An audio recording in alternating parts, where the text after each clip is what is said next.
दहेज का मुकदमा दर्ज कराने से पहले पुलिस को उसकी कंप्लेंट देनी होती है। उस कंप्लेंट को कैसे लिखा जाए, उसमें क्या-क्या चीज़ें मेंशन की जाए कि आपका जो दहेज का मुकदमा आप ससुराल वालों के जो अगेंस्ट डालने जा रहे हैं, वो सही से आपका केस भी बने और केस भी चले और आप उसको जीतें भी। नमस्कार भारत, मैं हूँ एडवोकेट अनीता वर्मा। अगर आपके ऊपर आपके ससुराल वालों ने बहुत ज़्यादा अत्याचार किए हुए हैं, आपसे दहेज माँगते हैं, आपके साथ मारपीट करते हैं और ज़्यादा दहेज लाने के लिए आपके ऊपर बर्डन 24 घंटे प्रेशर देते हैं, आपको बर्डन डालते हैं, आप पे, आपके पेरेंट्स पे।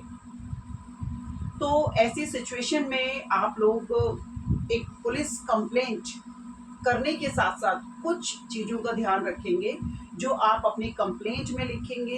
अगर आप सही तरीके से कंप्लेंट लिखेंगे, तभी आपका केस सही तरीके से आप बना पाएँगे, उसको चला पाएँगे। आज का ये वीडियो उन सारी लड़कियों के लिए है, जो इस तरह से ससुराल वालों से बहुत ज़्यादा परेशान हैं और किसी भी तरह की कुछ भी कंप्लेंट लिख के आप पुलिस स्टेशन में दे आते हो और उसके बाद आपको पता चलता है कि आपका केस तो बहुत वीक हो गया है। इसमें ऐसा कुछ भी नहीं है कि ससुराल वालों को अगर वो गलती पर हैं, तो भी आप सज़ा नहीं करा पा रही हैं। अपनी कंप्लेंट को लिखते वक़्त आपको उन सभी लोगों के नाम लिखने हैं, जिन लोगों ने भी आपसे दहेज माँगा है, जिन लोगों ने भी आपके ऊपर अत्याचार किए हैं, मारपीट करी है दहेज ना लाने के ऊपर। चाहे वो आपके पति हो, सास हो, ससुर हो, देवर, ननंद या उनके रिलेटिव जो भी है, उनका नाम डालिए, उनका एड्रेस डालिए उस कंप्लेंट में। उस कंप्लेंट में ये बताइए किस आदमी ने क्या किया है। अगर आप मिला-जुला लिख देंगे कि मेरे से दहेज माँगा था, फिर मुझे मारा था, फिर मुझे पीटा था, इससे कुछ भी हासिल होने वाला नहीं है। उन सब के नाम लिखिए, उन्होंने कब मारा, उस तारीख को लिखिए, किस तरह से मारा ये बताइए, कितने लोगों ने मिल के मारा वो बताइए, किस चीज़ के लिए मारा वो बताइए और अगर घर से निकालने की कोशिश की है, तो उस तारीख को बताइए, आपके बचाव पक्ष में कौन आया ये चीज़ बताइए। आपने सबसे पहले ये बात किसको बताई, आपने कंप्लेंट की, नहीं की, मारपीट होने पर आप डॉक्टर के पास गए, नहीं गए, ये सारी चीज़ें आपको डिटेल में लिखनी होंगी। उन सभी लोगों ने क्या-क्या किया है, एक-एक का नाम डाल के उनका रोल बताना पड़ेगा आपको कि आपको डंडे से मारा है या आपको कमरे में बंद किया है, ये काम ननद ने किया था, सास ने किया था, देवर ने किया था या पति ने किया था, किसने किया था। इस तरह से आप अगर कंप्लेंट में लिखेंगे, तो आपकी कंप्लेंट फिर सही सिरे से आप पुलिस को दे पाएँगे, सही तरीके से आप अपने केस को प्रेज़ेंट कर पाएँगे कोर्ट के सामने।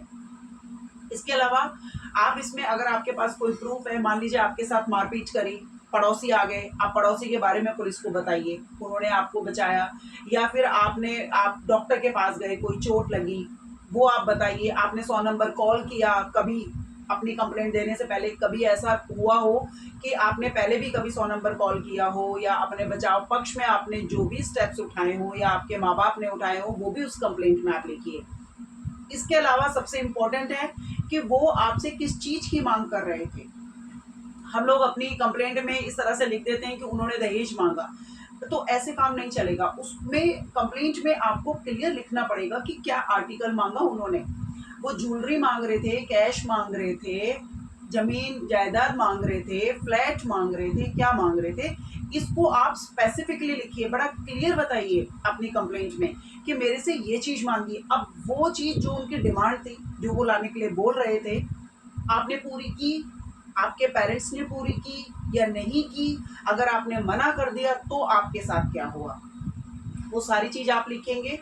आधी अधूरी कंप्लेंट अगर आप पुलिस स्टेशन में देके आएँगी, तो आपका इतना टॉर्चर होने के बावजूद, इतना गलत आपके होने के बावजूद आपके साथ, आप केस नहीं जीत पाएँगी। अगर केस जीतना है और ससुराल वालों को इस गलत काम के लिए, दहेज माँगने के लिए, दहेज के ऊपर अत्याचार करने के लिए सज़ा दिलवानी है, तो सबसे पहला स्टेप जो शुरू होता है, वो आपकी कंप्लेंट से होता है। तो कंप्लेंट को क्लियर लिखिए, डेट वाइज़ लिखिए, सारे इंसिडेंट बताइए, सबके नाम लिखिए, एड्रेस लिखिए, किसने क्या-क्या किया, वो सारी चीज़ आप उसमें कंप्लेंट में मेंशन कीजिए। मैं उम्मीद करती हूँ कि इस वीडियो में जो जानकारी मैंने आपको दी है उसको आप यूज़ करेंगी और अपनी कंप्लेंट को सही तरीके से बना के पुलिस स्टेशन में देंगी, सो दैट आप अपना केस जीत पाएँ। अगली वीडियो में मैं फिर मिलूंगी, तब तक के लिए जय हिंद, जय भारत।